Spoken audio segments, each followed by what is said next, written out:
Assalamualaikum warahmatullahi wabarakatuh.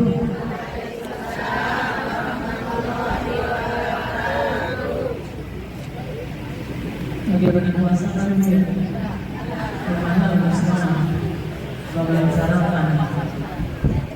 Lagi ya. Assalamualaikum warahmatullahi wabarakatuh. Waalaikumsalam warahmatullahi wabarakatuh. Bismillahirrahmanirrahim. Alhamdulillahilladzi sanna li'ibadihi nikah wa nahahum 'anis sifah. Asyhadu an la ilaha illallah wahdahu la syarika lah wa asyhadu anna Muhammadan abduhu wa rasuluhu la nabiyya ba'dahu. Salatu wa salaman daimin mutalasimin ila yaumil qiyamah, amma ba'du. Qala Allah ta'ala fi ayatihil karimah wa huwa asdaqul maqalah. A'udzu billahi minasy syaithanir rajim. Bismillahirrahmanirrahim. Fankihu ma taba lakum minan nisa'i mathna wa thulatha wa ruba'. Al-ayah. Wa qala habibuna wa syafi'una wa maulana Muhammadun sallallahu alaihi wasallam.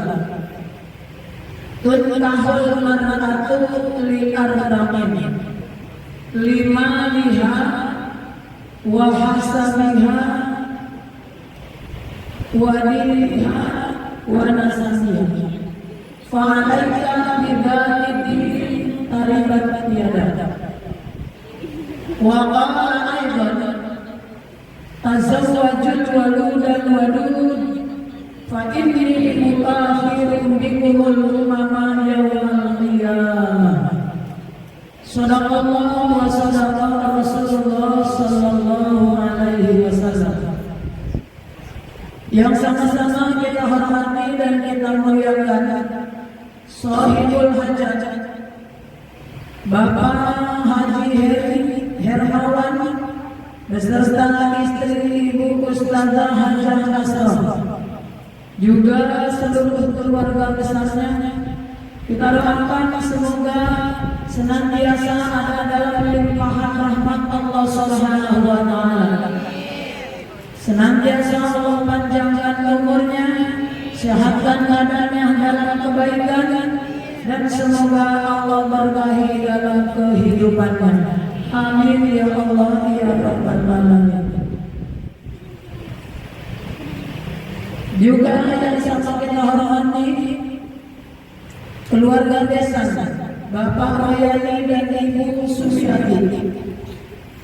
Mobil khusus calon kedua mempelai ialah Ananda Fikri Wildani Hermawan dan Silvi Rosista Dewi.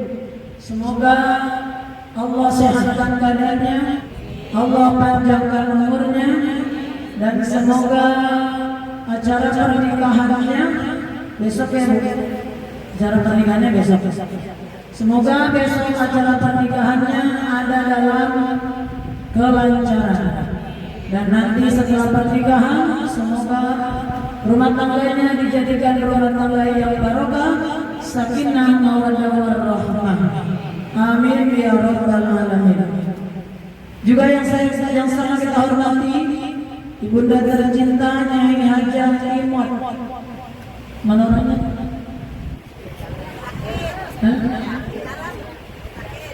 beserta keluarga besarnya, semoga senantiasa ada dalam limpahan rahmat dan lindungan Allah Subhanahu wa taala. Amin ya rabbal alamin. Juga yang sama kita hormati pula para ustazah para pimpinan majelis taklim. Tentunya di sini banyak ustazah yang hadir. Ini yang ada catatannya aja ya. Wabil khusus Ustazah Hajah Maimunah selaku pimpinan majelis taklim Darul Quran. Juga Mukarramah Ustazah Hajah Aminah, besti saya. Mukarramah Ustazah Erni mana? Mukarramah Ustazah Dewi. Tenang, makasih saya. Mukarramah Ustazah Mira. Mira ya? Yang mana? Mohon maaf para ustazah yang lainnya yang saya tidak sebutkan satu persatu namanya, namun insya Allah tidak mengurangi rasa hormat dan takzim saya, karena yang ada di catatan segitu doang. Insya Allah memang ibu ustazah, walaupun saya nggak sebutin tetap aja ustazah, nggak hilang ustazah ibu. Ini karena yang ditulisnya segitu. Tentunya masih ada lagi ustazah-ustazah. Kita doakan semua para guru, para pimpinan taklim, semoga sehat panjang umur dan tetap berkah Allah Subhanahu wa taala. Amin ya rabbal alamin. Juga yang saya hormati seluruh jamaah para undangan yang dalam kesempatan ini bisa hadir, bisa memenuhi undangan sahih dan berbaik, yaitu Ibu Ustazah Hajah Asror. Mudah-mudahan kumpulnya kita di tempat yang mulia ini Allah jadikan satu wasilah, dipanjangkan umur kita, disehatkan badan kita, dimurahkan rezeki kita, anak-anak kita dijadikan anak yang soleh dan solehah, dan semoga akhir hayat kita dalam husnul khatimah. Amin ya rabbal alamin. Para ibu yang dimuliakan Allah Subhanahu wa taala, ini pagi ini dalam siang kita kumpul di bawah tenda bertempat di rumah Ibu Ustazah Hajah Asror dalam acara tasyakuran mau ngawinin putranya. Kalau bicara masalah walimatul arus kurang tepat, karena walimatul arus itu dilaksanakan, diselenggarakan setelah pelaksanaan pernikahan. Dikarenakan ini pernikahannya belum dilaksanakan, maka tidak dinamakan walimatul arus, karena pengantinnya itu kan baru calon. Lalu acara apa seperti ini disebutnya acara tasyakuran. Tasyakuran Ibu Hajah Asror karena besok anaknya mau melaksanakan pernikahan. Baik walimatul arus, baik acara tasyakuran, dua-duanya juga baik, insya Allah mendapat nilai pahala dari Allah Subhanahu wa taala. Jadi ini doanya mengiringi putranya Ibu Hajah Asror yang akan menikah esok hari. Tapi sama acara walimatul arus, acara tasyakuran seperti ini, tentunya sebelum acara berlangsung, ibu tadi udah pada baca yasin, tahlil bu ya, kirim doa untuk arwah keluarga besar Ibu Hajah Asror. Kita mah udah jadi tradisi ya. Malahan kalau yang perempuan baru biasanya malam angkat tuh ya. Ada istilah maulid malam angkat. Itu jangan dihilangin bu. Di sini situ nggak bisa sama. Sedikit sama kayak petir. Ibu juga sama bu ya. Emang kita kalau ngadain maulid pribadi mah bulan maulid kayaknya jangan bu ya. Maulid di bulan maulid itu yang biasanya di pengajian. Kalau maulid pribadi biasanya ketika kita mengadakan sebuah acara seperti pesta khitanan atau pesta perkawinan, kita mengadakan kalau mangkapnya itu maulidan. Itu jangan hilangin bu. Jangan suka ada orang bilang ngapain maulidan. Itu mau hukumnya beda. Mau pesta aja pakai maulid. Kita hidup pengen dapat keberkahan sesuai yang dianjurkan oleh Rasulullah SAW. Wasallam. Jangan dihilangin. Itu memang ada perintah supaya kita mendapat keberkahan. Kita mengadakan peringatan Maulid Nabi Muhammad Sallallahu Alaihi Wasallam.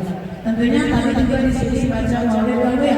Maka diketahui, maka mudah-mudahan besok acara pernikahannya Allah kasih kemudahan, kelancaran dan keberkahan. Amin ya Allah ya Rabbal Alamin. Para ibu yang dimuliakan Allah Subhanahu wa taala. Acara pernikahan ini, nikah itu merupakan ajaran agama Islam. Ajaran agama Islam. Kenapa diadakan pernikahan? Di antara faedah pernikahan itu hifdzun nasl, akan memelihara keturunan. Jadi dengan adanya nikah jelas seperti Hindun binti Zaid, ya, Sarwiti binti Surato. Misalnya, kalau nggak ada pernikahan, jadi anak itu binti siapa? Nah, dengan nikah, si Hindun nikah sama si Zaid nanti punya anak jelas. Anaknya itu punya ibu namanya Hindun, bapaknya Zaid. Tapi kalau orang nggak nikah, siapa aja yang mau sama perempuan itu? Ada dilurin lebihnya sama anak laki yang dilurin 5, masa dia orang punya bapak 5.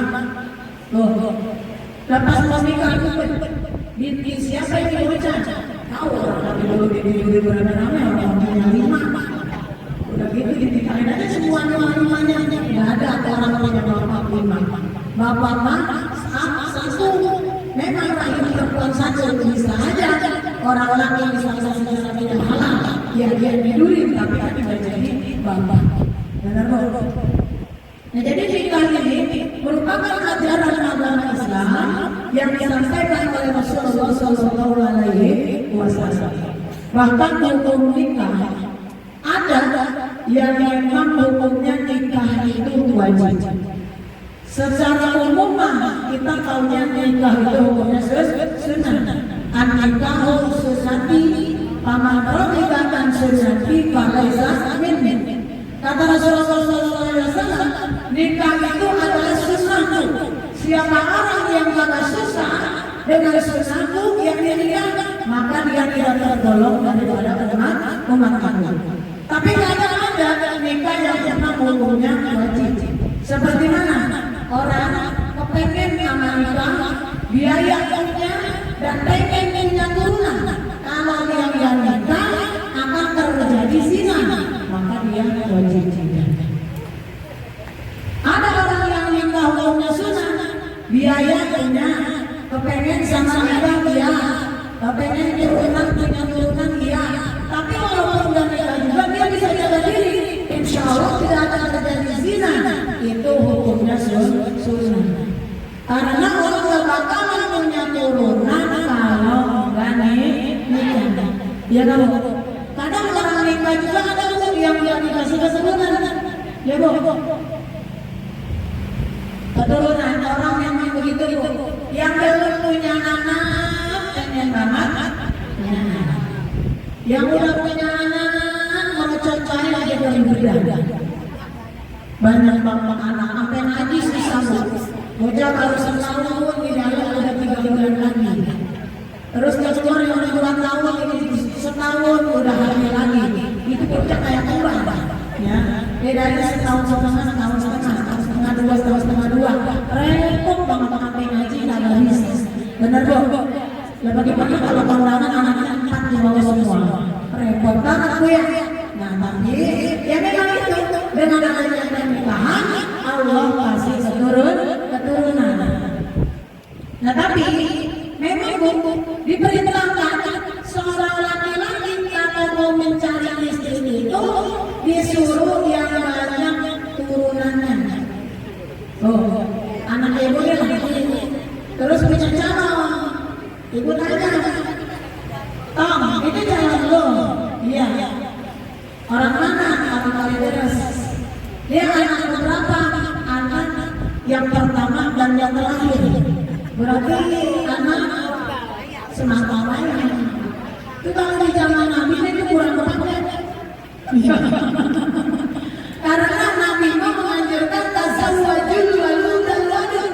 Nikahilah perempuan, bukan banyak anak yang keturunan banyak anak.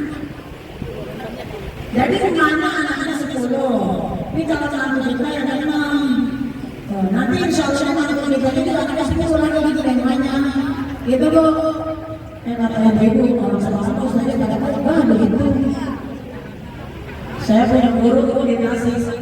Jadi ada yang tahu itu anak guru saya paling dikit 8. Ada yang sampai 17. Itu saya tanya, anak berapa? Masing-masing pada hitung. Soalnya kalau dia dari awal itu kadang-kadang sama saudaranya, saking banyaknya. Tapi itu anaknya 17 semua pada jadi kiai. Pada punya pesantren, pada ngajar di pesantren, pada ngajar di Gadis Tasbih, bahagia banget. Yang orang mampu kita mampu punya anak 2. Punya anak 2 yang posisi kuliah ini kalau udah selesai belajar dan berangkat aja aku ngangkat begitu. Laki kiai mah anaknya 17 pada punya pesantren pada jadi kiai. Satu anak satu Fatihah aja 17 anak udah 17 Fatihah. Satu anak satu Yasin 17 anak udah 17 Yasin. Kalau kita punya anak 1 itu apa ya? Kalau kata orang rumah kayak taruh ujung tanduk. Benar kalau? Iya, kalau sakit juga panik ya. Udah cemas soalnya takut dan umur kalau lagi gantinya. Benar kalau? Makanya nih kita lain. Tadi calon pengantin ini mudah-mudahan dikasih keturunan oleh Allah Subhanahu wa taala, nanti anaknya menjadi anak yang soleh dan solehah. Amin ya rabbal alamin. Para ibu yang dimuliakan Allah Subhanahu wa taala dan diperintahkan dalam hadis Rasulullah SAW, jika seorang laki-laki mau menikahi perempuan, kalau bisa lihat 4 rupa. Ke-1 lihat cari perempuan, orang laki kalau mau kawin cari perempuan yang jamal, yang cantik, jamil. Oh, ibu demen nggak? Senang nggak kalau punya mantu cantik? Demen ya? Oh yang cantik atau yang jelek? Enggak dulu, kita cantik dulu, jangan ada kesolehan, kesolehan dari dulu.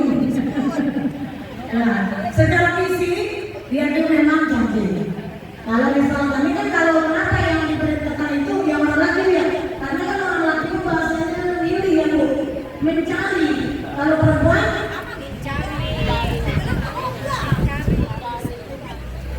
pada umumnya kalau orang lama kan dicari ya, dicari dan dipilih, gitu kan? Nah kalau laki emang biasanya laki-laki itu pilih, silakan anak laki kalau mau kawin cari perempuan yang cantik yang dia suka. Sebab dalam Al-Quran juga panggil matobanakun yang kamu suka. Jadi kalau sistem jodoh-jodohin, diamplok-amplokin. Karena kadang ada juga Bu ya, orang yang kawin diamplokin, dijodohin, sekedar nurut kemauan orang tua, beres pernikahan aja kada koat sama suaminya. Sekedar nurut kemauan orang tua, biasa duduk di majelis akad. Lah ngapain itu bocah malam pertama jadi lah lewat jendela. Yang namanya orang ngawinin mengorbankan harta banyak, pikiran, lalu kita capek, tukang tenda masih pada buka tenda, lah anak kita hilang. Suaminya sendirian di kamar, itu kan gak bahagia. Makanya biarin aja, dia cari yang dia suka, yang penting baik menurut Allah, maslahat dunia dan akhirat. Kita jangan suka ngaku jadi orang tua. Kadang ada orang tua anaknya udah dengar, nggak mau, dia pada setuju tuh, karena faktornya dia kurang pas sama emaknya yang perempuan itu. Apa sih laki itu dengan anak dia? Ada begitu yang berapa? Orang banyak banget kan pokoknya mama asal anak dia itu aku. Kenapa sih mah orang ayah udah suka, ayah udah demen banget, dia juga udah cinta banget sama saya. Apa yang penting mama doang aja mau jadi orang tua enggak. Pokoknya mama kalau mau kawin sama dia gue pisahin. Ya Allah tega banget anak kalau dipisahin ya sedih. Pokoknya gue nggak pisahin. Terus fungsi anak kok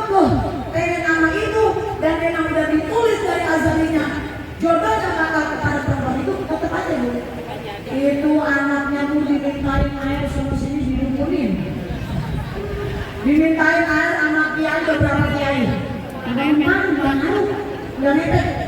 Kiai berangkutan, gua pergi ke dukun, angkat ke dukun dia syariatin juga tuh anaknya supaya dipisah.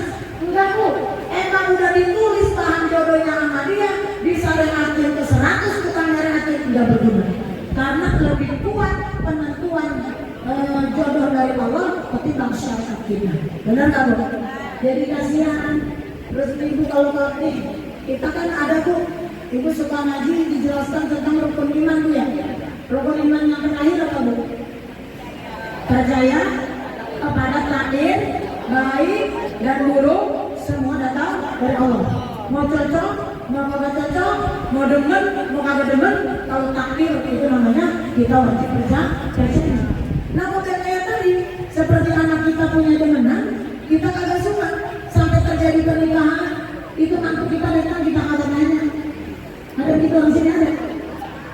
Alhamdulillah soleh-soleh orang apa? Kagak ditanya ya Allah, nantinya datang kayak orang dijual lagu. Ya ngomong berdua aja sama suaminya, gak daripada nanya kan kasihan. Kita orang kita ngaji, kita tahu agama, tahu tentang rukun iman. Setiap terjadi berarti namanya takdir. Kalau orang kagak terima takdir, anak Allah diusir dari kolam langit Allah, suruh cari Tuhan selain Allah. Yang penting anak kita pernikahan nikah dengan cara baik-baik, kagak berbuat zina, anak kita kagak nakal, perempuannya juga kagak nakal, ya udah nerimain, itu namanya takdir. Ini kadang kita susah deh mau bawa caranya dewe. Ngomongnya aja kata rukun iman nggak tahu banget itu tadi. Percaya kepada takdir baik dan buruk datang dari Allah. Kalau giliran baik saja terima, giliran adanya cuma mati mah baik. Ini namanya nggak pasrah. Ini namanya tidak percaya kepada rukun iman. Jadi jangan begitu, ini susah pelaksanaan kayak begini. Yang kedua, 5 tadi yang di Jamaya. Yang kedua, 5 lihat. Di samping cantik, itu bocah punya harta. Jadi latar belakangnya mas sampingnya lebar. Benar loh, punya harta, padahal mau ketemu aja tuh ya. Nah, apalagi kalau sekolah itu perempuan ada juga sih bu, perempuan yang masih gadis udah sukses gitu bu. Karena tadinya dia memang ngejar karir dulu baru nikah, dia perempuan itu udah punya rumah sendiri, udah punya mobil hasil sendiri, bahkan punya kontrakan 5 pintu hasil sendiri. Mana orangnya cakep, ya itu tuh pungut mantu itu. Ada begitu di belakang. Belum ada. Nah itu kalau bisa ada yang begitu. Yang ketiga lihat sebihan karena pangkatnya. Pangkat. Kalau misalkan kali yang pangkat keduniaan seperti anaknya sekolah, ada tidak kalah begitu bu ya. Tapi kita juga kadang ukur diri bu ya. Kalau anak kita tinggal catatan SMA, masa dia mau melamar dokter, mengira-kira ukurnya mau gitu. Kalau anak itu misalkan udah kelasnya ustaz, paling tidak istrinya santrian, ya. Yang suaminya ustaz, masa istrinya pegawai apa? Jangan. Jadi biar pupuk, biar klop antara suami istrinya suaminya ustaz, istrinya nanti ustazah. Jadi dia milihnya santrian. Nah ini santriannya Sada Maimunah. Ya bu, itu pangkat. Yang keempat, lidiniha, agamanya tuh. Kita kalau punya anak tuh paham agama, bicara masalah agama yang sangat mendasar. Dia tahu tentang masalah bersuci, dia tahu tentang masalah sholat, udah pasti masalah yang mandi hadas mah udah bisa ngajarin orang. Ya. Jangan sampai kita punya mantu ya Allah niat wudu aja belum bisa. Aduh capek anak kita kudu ngajarin. Ya. Coba kalau tadi kita melihat agamanya, ada bocah banget apa, pondok misalkan lama sampai 10 tahun, apa aja udah bisa, bahkan udah terjun ke masyarakat, udah bisa ngajar ngaji. Nah itu agamanya udah yakin kuat. Kita gak capek, anak kita gak makin ngajarin. Masalah wudhu udah tahu, bahkan dia udah ngajarin. masalah sholat udah tahu, bab puasa paham, bab zakat udah pintar, bab haji udah menguasai. Itu yang kayak begitu namanya paham di bidang ilmu agama. Kira-kira ada nggak sih orang yang kumpul 4 yang tadi? Cantik, kaya, pangkat ada, kemudian pintar di bidang agama. Kira-kira ada nggak kumpul semuanya? Ada, tapi jarang. Bagaimana kalau nggak bisa kumpul? Fa'alaika bidzatiddin, taribat ya. Kalau kita pengen yang kumpul nggak bisa, maka pilih yang masalah pintar di bidang ilmu agama. Kalau pintar di bidang ilmu agama, walaupun rupa sederhana, harta nggak seberapa, pangkat pun tidak punya, tapi dia punya ilmu, taribat ya. Insya Allah kau rumah tangga akan bahagia. Ya. Mudah-mudahan nih, ya calon keturunan mempelai nanti istrinya termasuk istri yang salihah, yang taat sama suaminya, mendukung kepada suami dalam kebaikan, rumah tangganya sakinah mawaddah warahmah.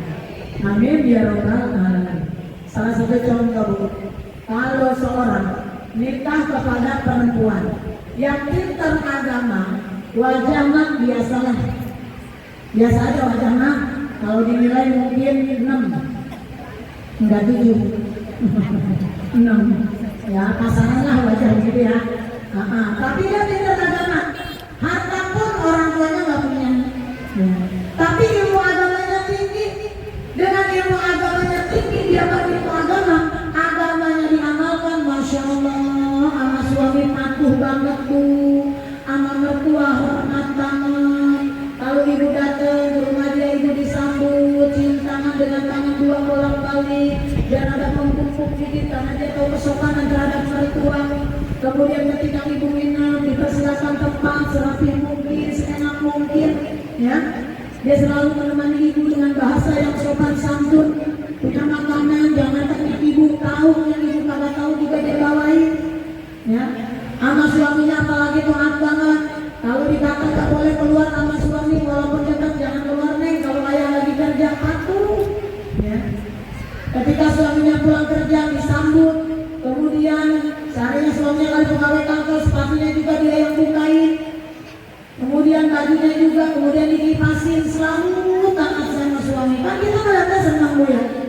Nah ini mah kita punya mantu, berhubung tadinya anak kita milihnya cantik doang, tak ada ilmu agama.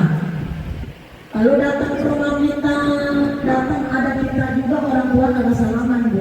Ini orang kurang pendidikan agama. Datang ada kita, malah kita dibantu jalan. Assalamualaikum, salam ya Allah aja nak. Dia kan masuk ke kamarnya. Itu kan sombong gitu. Kenapa nggak ada didikan agama? Kemudian anak kita laki capek banget tuh. Kalau kita ke rumahnya, dia malah lagi main HP di tengah kasur. Anak kita lagi nyuci diri. Anak kita nyuci diri, nyebokin anaknya, nyapu, ngepel. Papa kita ini lu kemana? Aku lagi main HP. Sampai ibu gue main sambat aja mati. Anak gue nyari duit juga, capek juga. Nah itu tuh, kenapa dia sampai seperti itu? Ya karena dia nggak ilmu agamanya. Kalau dia tahu mah, ya memang sih masalah keluarga itu kewajiban kita tuh kan. Kalau istri begitu kan gimana mau nyari pahala sama suami? Makanya kalau ibu nyari yang tempat nemu, pilih agama. Insya Allah anak ibu dunianya bahagia, akhiratnya dapat surga Allah Subhanahu wa Ta'ala. Mudah-mudahan ibu anak-anak kita, ya, ibu masih pada punya anak kan yang belum pada nikah bu ya? Ya anak kita baik yang laki yang perempuan, mudah-mudahan Allah pertemukan jodohnya itu dengan laki-laki dengan perempuan. Kalau laki dengan laki-laki yang soleh, kalau perempuan dengan perempuan yang solehah. Semoga rumah tangganya bahagia dunia dan akhirat, ada dalam ridho Allah Subhanahu wa Ta'ala. Amin ya rabbal alamin. Para ibu yang memuliakan Allah Subhanahu wa Ta'ala, memang bicara masalah wanita solehah di zaman sekarang itu sulit. Ulama aja mengatakan mencari wanita solehah di akhir zaman itu zaman ulama itu anak kita kalbu robil langsung seperti mencari Gagak apa kau? Yang warna itu yang kita kemana? Gagak. Nah, nyari burung gagak yang warnanya putih ada nggak? Biasanya mah burung gagak warnanya apa? Itu dia. Kalau kita lihat di Ragunan tuh, burung gagak itu warnanya itu. Pengen nyari perempuan yang solihah seperti mencari burung gagak yang warnanya putih, saking susahnya. Ada sih ada, tapi jarang. Nah, perempuan yang pada berbusana muslimah juga itu, yang pada ngaji mulu belum tentu solehah. Kalau lagi di majlis taklim atau begini orangnya anggun-anggun banget, nggak ada tampang-tampang utamanya. Coba kalau dia pulang tanya, emang apa sih yang dikatakan wanita solehah? Yang dikatakan wanita solehah itu ialah imro'atun idza nazarta ilaiha sarrafta. Kata baginda Rasulullah SAW, yang dinamakan perempuan solehah itu jika dipandang oleh suami menyenangkan. Bicara masalah menyenangkan, yang terutama dalam raut muka, wajah ketika dipandang sama suami berseri-seri. Senyum-senyum bu, senyum-senyum dulu, baru minta duit.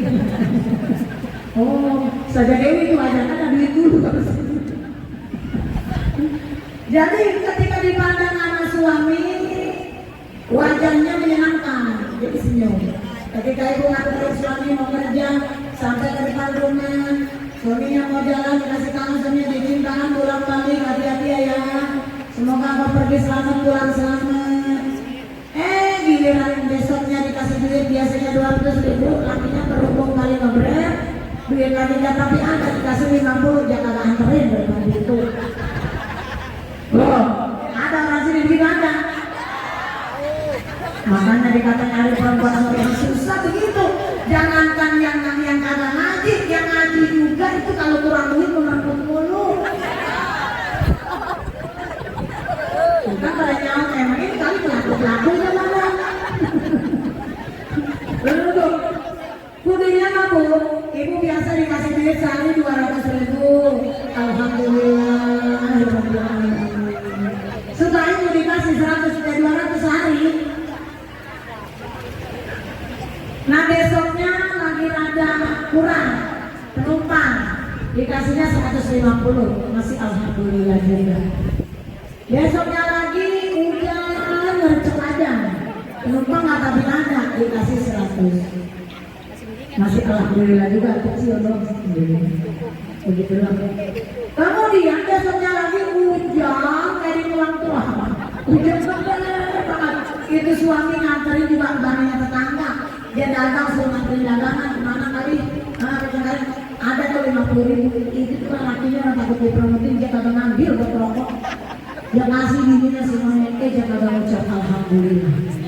Itu wajib disyukuri. Nikmat yang datang ke tangan kita, baik melalui tangan suami kita, baik melalui anak kita, melalui cucu kita, melalui murid kita, ucapkan alhamdulillahirabbil alamin.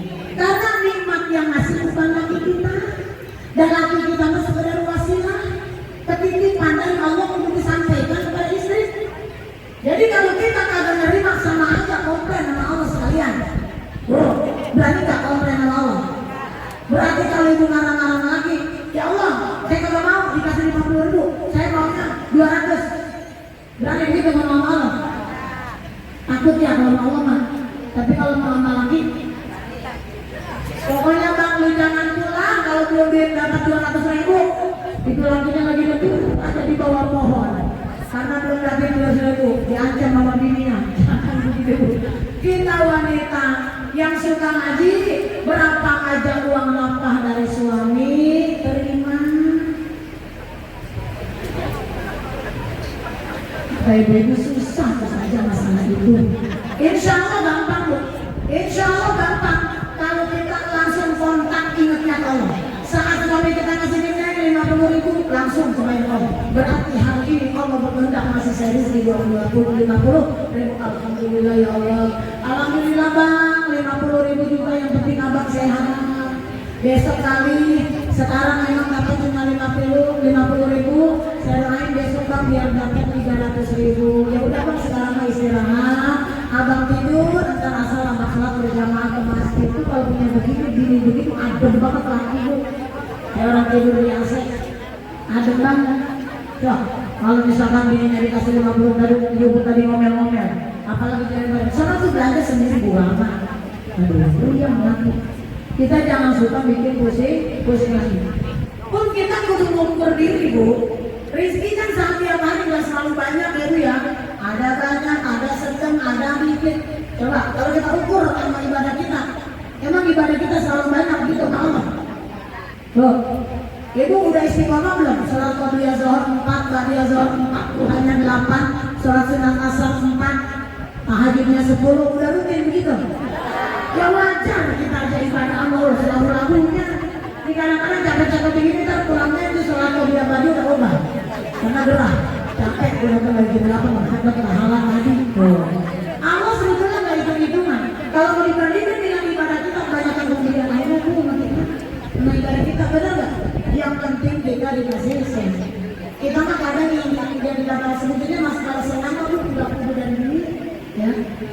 Karena kalau disuruh milih itu, disuruh milih, dibadai, disuruh milih, badan sehat, tapi duit mah nggak banyak. Setiap mau belanja nggak ada, cuma yang numpuk jutaan begitu mah di bank atau di rumah tidak ada. Tapi sehat kok kita.